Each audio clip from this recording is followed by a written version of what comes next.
Para quem está entrando agora, meu nome é Tamine, eu sou fisioterapeuta e atualmente eu desenvolvo pesquisa, o foco maior é em marcha, mas hoje eu trouxe algumas outras coisas para conversar com vocês. Bom, a questão é a gente saber reconhecer os diferentes tipos de abordagens de reabilitação que a gente pode usar na doença de Parkinson, tá? Eu não tenho nenhum conflito de interesse, só para lembrar um pouquinho que, além dos sintomas motores, né, a rigidez, bradicinesia, tremor, instabilidade postural, na doença de Parkinson, a gente também tem os fatores, os sintomas não motores, né? Então, a perda olfatória, disfunção do sono REM, algumas disfunções autonômicas que podem impactar diretamente, né, nas questões motoras, por exemplo, uma hipotensão postural que pode levar à queda, e alguns outros distúrbios psiquiátricos e cognitivos que também podem interferir na movimentação. Então, para tratar Parkinson, assim, atualmente, existe um time enorme que a gente chama de equipe multidisciplinar, que vai cuidar desse paciente. Um modelo que eu gosto muito de usar é o modelo onde o paciente está centrado, né? A pessoa que vive com Parkinson está no centro desse modelo e junto com ele a família. E aí sim a gente vai trabalhar dentro desses outros, né? Dentro desse mesmo modelo com outros profissionais.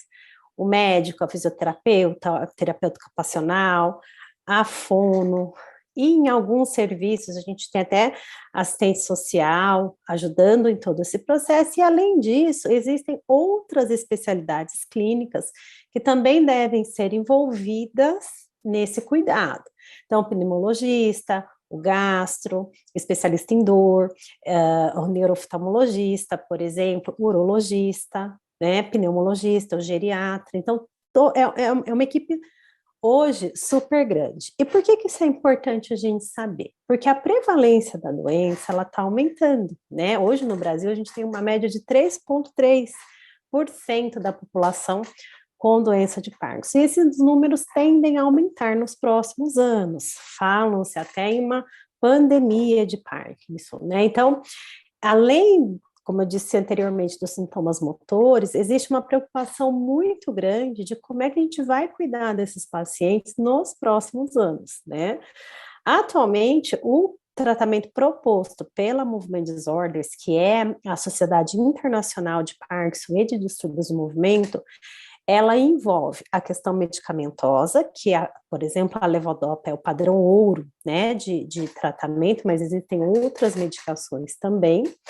E além do tratamento farmacológico, a gente também tem o tratamento não farmacológico, cirúrgico e não farmacológico. Então, além de remédio, cirurgia, a fisioterapia, a reabilitação tem um papel fundamental hoje, faz parte do tratamento da doença, tá? E o que é a reabilitação? A reabilitação, gente, é um processo de consolidação de objetivos terapêuticos. E não é um profissional só que faz isso, não é só o fisioterapeuta, ou só a fono, ou só a terapeuta ocupacional. É um conjunto, é um trabalho, o ideal é que se faça um trabalho em conjunto, né? Então, dentro de um objetivo terapêutico, vão ser traçadas algumas metas, alguns objetivos, de acordo com a queixa funcional do paciente. Por exemplo, eu tenho uma dor que me incomoda para andar. Então, peraí, vamos primeiro avaliar quais são os fatores que estão prejudicando a marcha desse paciente e se a dor é o ponto principal, talvez por uma alteração postural importante, né? Ou por falta de mobilidade, que também pode gerar um padrão doloroso, ou se existe algum outro fator mecânico interferindo nesse processo. Então, para isso, é importante que haja uma conversa entre toda a equipe, né? Para a gente poder estabelecer um ponto de equilíbrio e melhorar a qualidade de vida dessas pessoas. Então, hoje, A equipe multidisciplinar, basicamente, ela é composta, né, pelo paciente, a pessoa que vive com Parkinson, a gente sempre gosta de incluir a família, neurologista, terapeuta ocupacional, fisiofono e em alguns casos, assistente social, tá? Tamini, qual é o melhor modelo? A gente não tem um modelo ideal, a gente tem várias formas de trabalhar com isso, né? A equipe multidisciplinar é onde cada especialidade vai estar trabalhando com esse paciente dentro da sua área, mas eles vão se conversar, né? Como a gente vê aqui nesse ciclo laranja, eles vão ter uma relação, eles vão discutir o caso, mas eles não trabalham, às vezes, mesmo no mesmo lugar, no mesmo consultório, no mesmo hospital, mas essas pessoas, elas vão se conversar. O que seria mais próximo do ideal seria um modelo interdisciplinar, onde todas essas modalidades, elas estariam trabalhando de uma forma conjunta.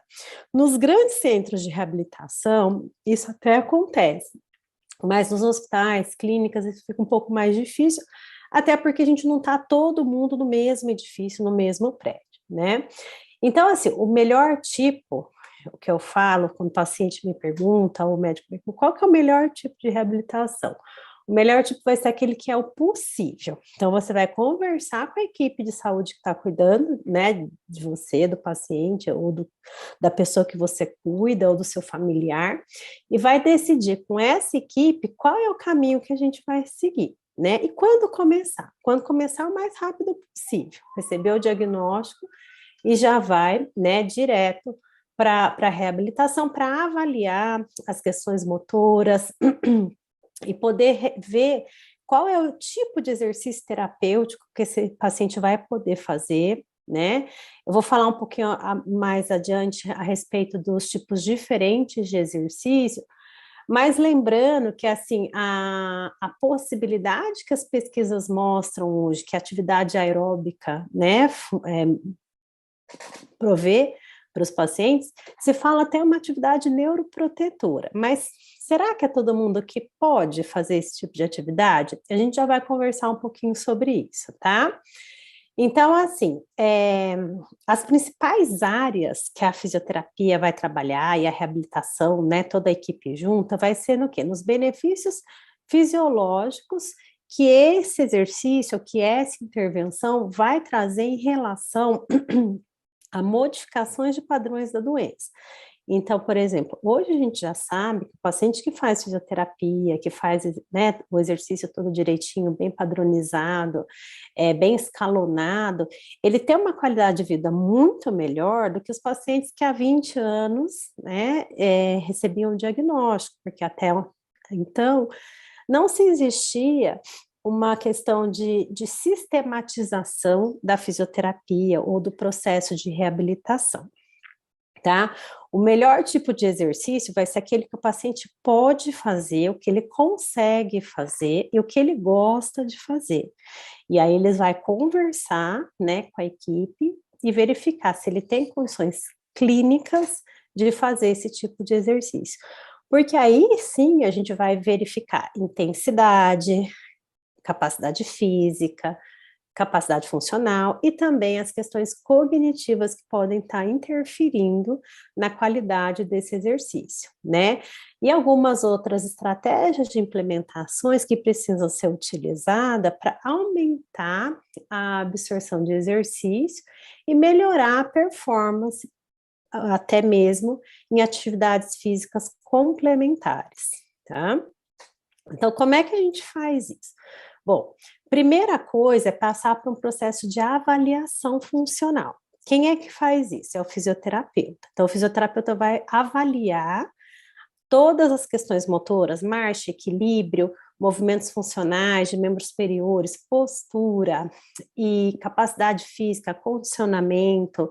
Inclusive, hoje a gente faz até uma avaliação respiratória para poder ver a capacidade de volume, né, de capacidade de volume ventilatório mesmo, porque a gente pode ter pacientes que precisam aumentar volume de capacidade, melhorar a capacidade da caixa torácica, né, da complacência da caixa torácica, porque isso pode ter rigidez envolvida, né? Inclusive discinesia respiratória, que é um assunto que eu não vou entrar hoje na parte respiratória, porque é uma outra aula só para a gente falar disso, tá?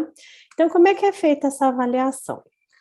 A gente tem algumas recomendações nessa diretriz, nessa versão em português, né, da diretriz europeia de fisioterapia para a doença de Parkinson, que ela foi traduzida e adaptada para a nossa realidade. Ela está todinha traduzida, adaptada para o português e para a realidade Brasil. Então, essas recomendações que a gente tem nesse material, elas são totalmente alinhadas com as recomendações da Academia Americana de Neurologia, né? Onde os clínicos discutem o potencial da fisioterapia para pessoas com Parkinson. Esse grupo, né, nós somos uma associação de 20 países que fizeram esse primeiro material. A diretriz ela é uma diretriz europeia, mas hoje ela está traduzida em mais de 5 línguas e adaptada dessa forma aqui para a nossa realidade. Então, ela tem esse primeiro material, que é a diretriz, é todinha para fisioterapeuta. Essa segunda material é uma material para pessoas com Parkinson, tá? Ela é direcionada para pessoas que têm Parkinson. E esse último material é um material feito para médicos, tá? Então, nesse material, os médicos que queiram saber um pouco mais de informação sobre como é a fisioterapia para Parkinson, é um volume pequenininho, são 20 páginas, de uma forma assim, como prescrever, para que prescrever, por que e quando, tá?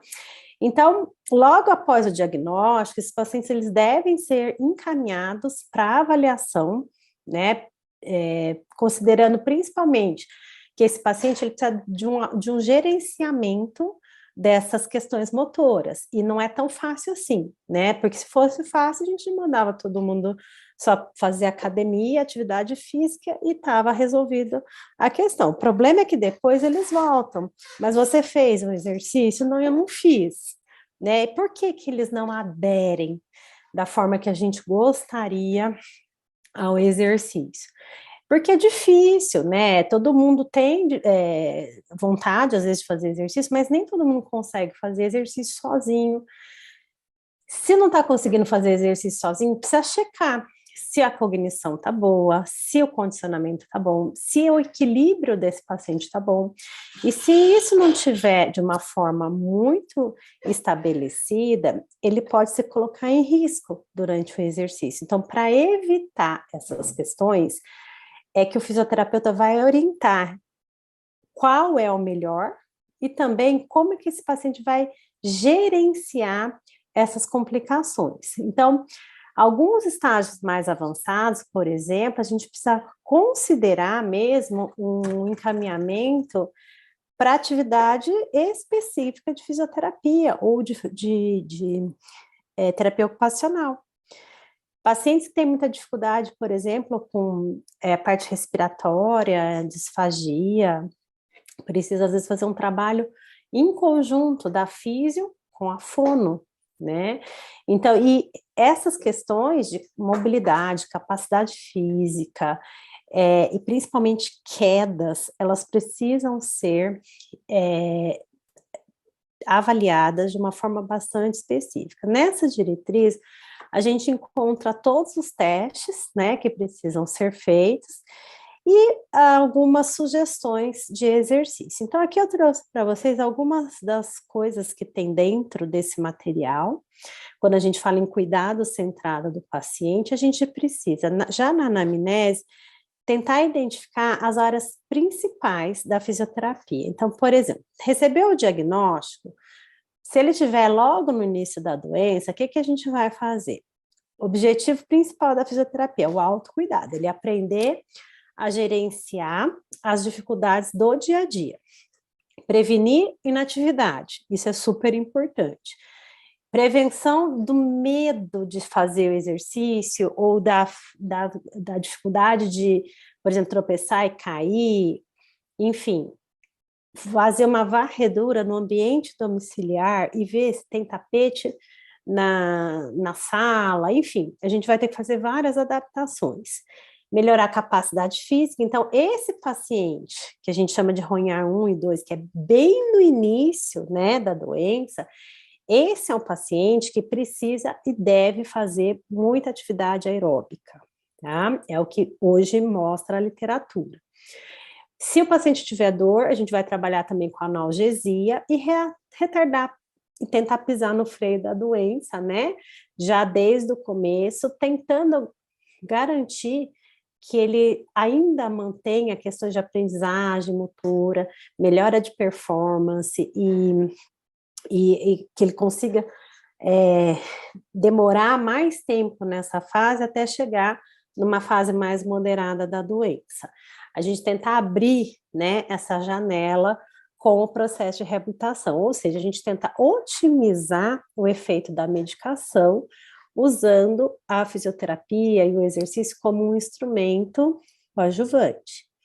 Quando o paciente chega já no RONHAR de 2 para 3, né, ele já está uma fase mais avançada da doença, mas ainda é uma fase que ele consegue fazer tudo sozinho, ainda precisa de muito pouca ajuda, mas nesse momento o equilíbrio é um dos pontos principais, porque quando o paciente começa a perder o equilíbrio, é um divisor de águas, né, porque ele pode cair, se machucar ou perder a independência. Então, é isso que a gente tem que tentar evitar o máximo, manter essa mobilidade e a capacidade funcional desse paciente, para que ele não perca a marcha. Aí, já numa fase mais avançada, né, e nesse momento aqui também ainda se discute mudança de medicação, cirurgia, tudo isso, mas lembrando que dentro dessa timeline, né, dessa linha do tempo, a todo momento esse processo vai ser revisto, tá? E quando ele chega lá numa fase mais avançada, a gente, principal foco é manter função vital, prevenir complicações secundárias, né? E principalmente treinar os cuidadores e a família para que façam, né, toda essa atividade junto com a gente. Aqui, ainda falando da diretriz, a gente ainda tem algumas sugestões, né? Isso aqui ainda era de 2014, onde já se falava, né, da fisioterapia mais específica, um treino mais funcional, com capacidade de melhora funcional, um treino de marcha mais específico. E isso de 2014 para cá mudou bastante. Já em 2021, a gente já teve um volume enorme de publicações mostrando que as atividades aeróbicas, exercício de resistência, dança, exercício específico para equilíbrio, treino com realidade virtual, exercícios de dual task, né, que é de dupla tarefa, que a gente chama, tai chi, entre outros, já mostram com uma evidência muito grande, forte, né, na literatura, o benefício que essas intervenções trazem para esses pacientes, tá? Hoje já se fala também da telereabilitação, que ficou muito forte depois da pandemia, né? E alguns estudos já vêm mostrando a questão da TMS, né? Que é a estimulação transcraniana associada junto com o exercício, ou a TDCS, tá? Exercícios combinados, que a gente chama de multimodal, né, multimodal, exercício multimodal, que é onde a gente envolve várias modalidades de exercício dentro da mesma sessão, que hoje a gente acredita que é uma das coisas que mais traz benefício funcional para o paciente. No final do ano passado, saiu uma nova diretriz americana que coloca tudo isso junto, mostrando os níveis de evidência. Então, ou seja, tudo isso que a gente conversou, exercício aeróbico, exercício de resistência, exercício de equilíbrio, exercício com pistas, né, que sejam elas auditivas, visuais ou rítmicas, tudo isso traz um benefício muito importante. E por quê? Porque a gente consegue trabalhar com a repetição.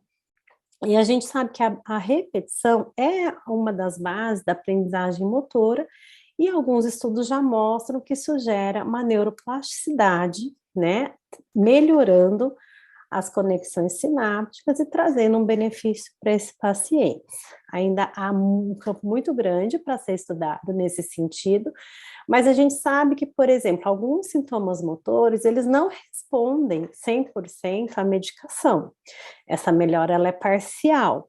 Por exemplo, sintomas axiais. Então, para isso, a gente precisa de um tratamento especializado, nesse caso, a fisioterapia, né? Mesmo os méritos dos exercícios, vêm sendo reconhecidos cada vez mais, como disse anteriormente, aeróbico, tai chi, dança. Chega uma hora que esses exercícios, eles são bem efetivos para pacientes em estágios iniciais, que é o que os estudos mostram até o momento. Para os estágios avançados, as evidências são pequenas. Então, o que a gente tem que ter? Um leque de opções, né, para a gente possa tratar esses pacientes da melhor forma possível. Recentemente, a gente publicou os guidelines de tratamento, né, um consenso da Academia Brasileira de Neurologia, onde dentro de toda a parte medicamentosa, cirúrgica, eu só trouxe esse recorte aqui para falar hoje para vocês, que está dentro desse artigo, a parte da reabilitação, né, mostrando a classificação de nível de evidência de alguns estudos que a gente elegeu para mostrar nesse paper, com um grau de classificação de classe 1, então, ou seja, altamente recomendável, né, e o nível A de recomendação.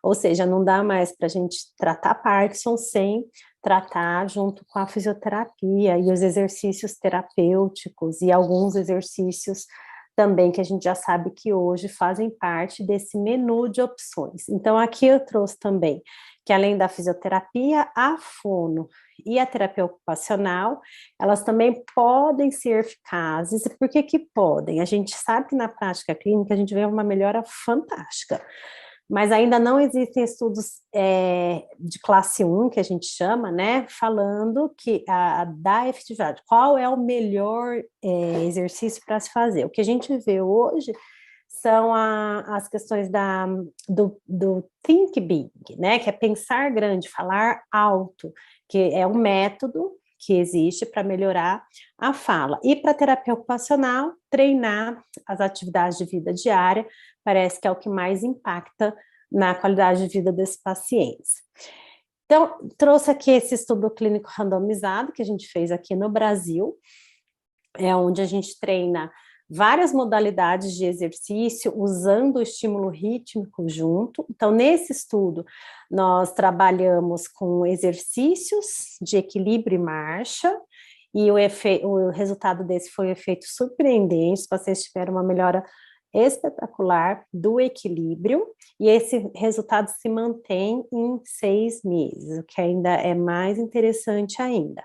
Que no primeiro estudo nós fizemos uma análise de pacientes com estágios iniciais a moderados da doença, fizemos uma análise secundária, que é esse estudo aqui de baixo, para pacientes que tinham congelamento da marcha, né, e para pacientes que não tinham congelamento da marcha.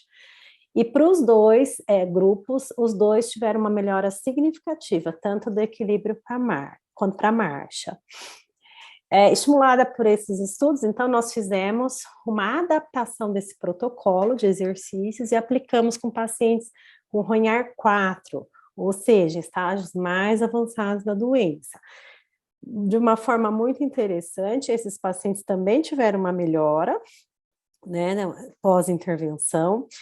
Essa linha vermelha é o grupo que treinou os exercícios mais a pista auditiva, eles também mantêm em 1 mês após o exercício. No entanto, quando esses pacientes param de treinar, eles perdem, eles diminuem, né, o nível na escala, ou seja, eles deixam de ter aquele efeito que eles tinham no começo. Isso mostra o quê? Que o processo de reabilitação ele tem que ser contínuo. Então, não adianta ir lá fazer 10 sessões de fisioterapia e achar que está, né, ótimo. Não. Tem que ter o treinamento diário, o treinamento tem que ser contínuo, tá? E aí, assim, a fisioterapia ela tem que ser individualizada, né? Ela tem que ser direcionada, porque se a gente for incluir indivíduos com perfis menos favoráveis, isso pode impactar diretamente na participação. Como a gente traz aqui nesse estudo, a gente fez uma revisão onde a gente viu o box, né? Que ele o exercício, se isso poderia ser incluído ou não nos exercícios complementares. Então, aqui é a mesma coisa, para pacientes iniciais, esse tipo de atividade, ele é bastante interessante. Já para pacientes mais graves, isso precisaria ser adaptado. Então, resumindo, a prescrição de exercício, né, como é que ela vai ser?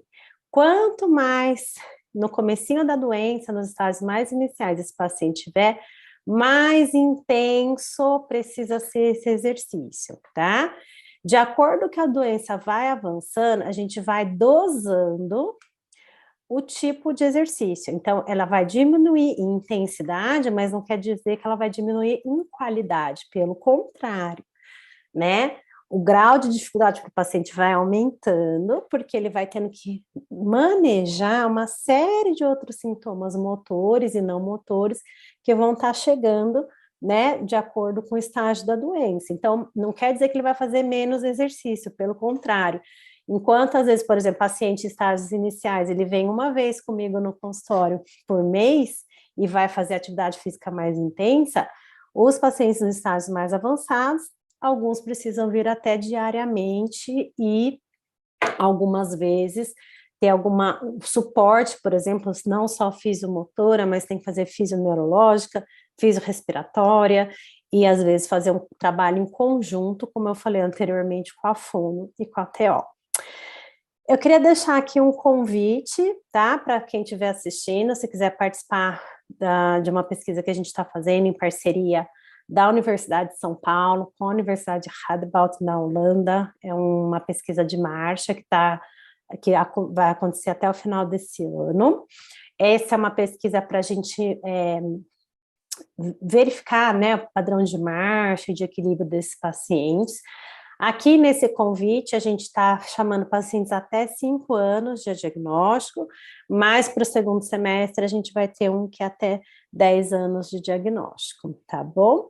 Eu queria agradecer mais uma vez o convite da Clarice, Dr. Bernardo, para estar aqui hoje.